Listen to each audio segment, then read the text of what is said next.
నాకు లేటెస్ట్గా తెలిసింది ఏంటంటే ఇది ఇంకొక 5-6 సంవత్సరాల్లో మనకి రాబోయేటటువంటి మార్పు లేకపోతే రాబోయేటటువంటి కొత్త ఇన్వెన్షన్ ఏంటంటే మనం ఇంకొక 50 సంవత్సరాలు ఎట్లా బతకొచ్చు అనేటటువంటి దానికి మెకానిజం వచ్చేస్తట. అది కూడా చంద్రబాబు గారు ఇంకా 50 సంవత్సరాలు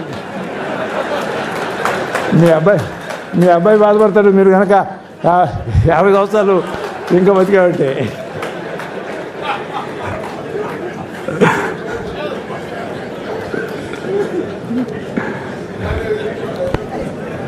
సో అదంట.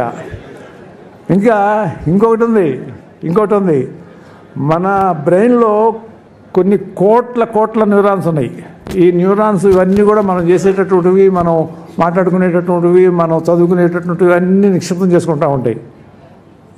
ఈ బ్రెయిన్ని రాబోయే రోజుల్లో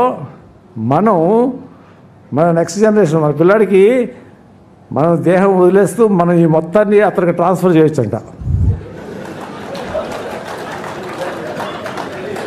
ఇది జరగబోతుందని చెప్పి నాకు ఈ పుస్తకం రాసినప్పుడు తెలియదు. తర్వాత మళ్ళీ ఇంకా ఏమి ఇన్వెన్షన్స్ రాబోతున్నాయి అని చెప్పి చూస్తూ ఉంటే నాకు తెలిసినటువంటి వ్యవహారం ఇది.